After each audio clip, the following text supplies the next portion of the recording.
5 are 10 things to do when mama starts to feel sick. I don't know if you can tell, but this afternoon I started to sink. Out of nowhere, I started getting those body aches and itchy eyes. It could just be the seasonal things that we all know are around this time of year, but I know when it's going just a little bit far. So, one of the secrets in our house to our success of staying healthy and not having a sick visit to the doctor since 2017 is nipping it in the bud. And so here is what I do immediately. The minute I start to feel the way I'm feeling right now, which is a little bit low, I grab my Thieves oil and I gargle with it. I put 2 to 3 drops in warm water and I gargle with it at the back of my throat. Now, you can do this with anything you want to, but just make sure it's a high quality, pure, safe essential oil that is meant for consumption.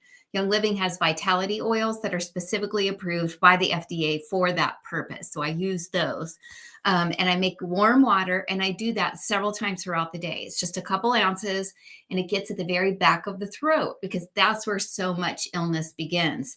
The next thing I do is I take this roller ball, which is a mix of a few different Young Living essential oils. It's got Power, Purification, Thieves, and Carrier Oil. So very simple to make. I actually refilled this week. And I put it up and down my spine on the lymph nodes and on the bottom of my feet because that's where the largest pores are. I actually use this every single night before I go to bed as well, but I'll use it several times throughout the day now that I feel like I'm dipping below the wellness line and I just like some extra support.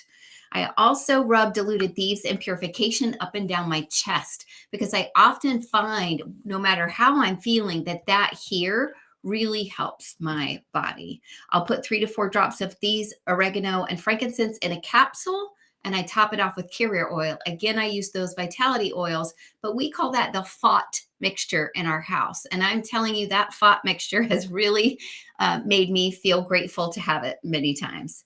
I also put these chest rub at night when I'm trying to sleep. For me, it just opens my chest up, it relaxes me. And of course, all of these things also show me intellectually, emotionally that I'm taking care of myself, right? That I'm recognizing that I'm feeling like I'm falling below that wellness line and what I can do to support my everyday wellness. So, part of that chest rub has that kind of feeling back to mom and dad days, right? Where you would get that rub on the bottom of your feet or on your chest, and you knew somebody loved you and was taking care of you.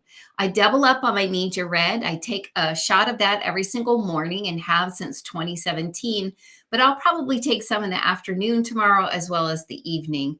That is so comforting to me. And no matter what I'm doing, I feel like the wolfberries in that are really kind of helping me feel like I'm taking care of myself. The other thing I do is a detox bath. If you know me, I am always cold, and being warm helps me tremendously.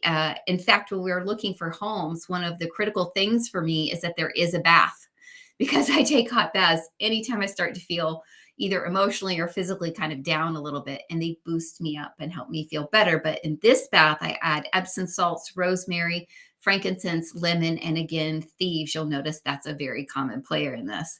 I also have a nose spray that I use because I think it's really good to get our oils and our wellness products in us, on us, and around us, right? So I'm putting that in my nose. It's just a simple spray, empty spray. I get a saline spray from the store and add oregano, frankincense, and thieves to that as well. So basically, the FOT mixture keeps showing up there. Of course, I also make sure that I'm getting plenty of rest. I hydrate. I do all the things that everybody does, but these are the added things that for me make me feel like I'm really working to stay above that wellness line with every tool in my toolbox. That actually isn't every tool in my toolbox. I've got more. So if you'd like the full guide, I'm happy to share that with you. It means so much to me that I have all of these things at my fingertips. We really don't use traditional pharmaceuticals consistently anymore. I'm only on one prescription and in my 50s. I know that's very rare. And I'm not a Dayquil or a NyQuil girl anymore, or an Advil or a Tylenol girl anymore regularly. I'll use the Advil as a rescue medicine. Like I'm really struggling. I need help with some inflammation or pain. So it's a rarity as opposed to a regularity, which is what it used to be. I also love that all of this shows up at my front door. And I have a great community that everybody that's involved with my group gets to be a part of. And so I can't tell you how many times I've thought, oh, I can't believe I ran out of this or I ran out of that. And someone in the community will bring it to me, or someone in my family will be able to go pick it up. We all support each other. So that means a lot too when you're feeling down and you know there are people out there who are thinking of you and asking what you might need and help. And so I think that for me is another reason why the Young Living business that I have has meant so incredibly much. It's not just about living a different lifestyle and kicking more traditional, what we think of as traditional. These are actually the more traditional products, right? These are the things that came to us on the earth. These are the things that were used. My grandmother used to use these. But the more common things that we would typically think of, and what I would do growing up, and until 2017, what I used. What I ended up realizing and finding for myself personally is that often those things didn't help me. I was masking a symptom instead of addressing an underlying issue. And I wasn't really dealing with wellness. I was being reactive to sickness. And so for me, that's what I do. So I'd love to hear what your plan is. The key here, whether this is of interest to you or not, is that you have a plan, that you don't just think, oh no, I think I'm not feeling well. What do I do? I guess I'm just going to get sick. Have a proactive plan the second you start to feel it in your house that meets whatever works for you, so that you have a system in place and you have the tools that you need there and you can be ready at a moment's notice, whether you're dealing with allergies or a cold or the flu or something more serious. It's really important when you're low not to have to make a plan then. And we all know as mamas, when we are down, that affects the entire family. So if you're a mama and you're not feeling well, or daddy and you're not feeling well, I'm sending you all my support tonight.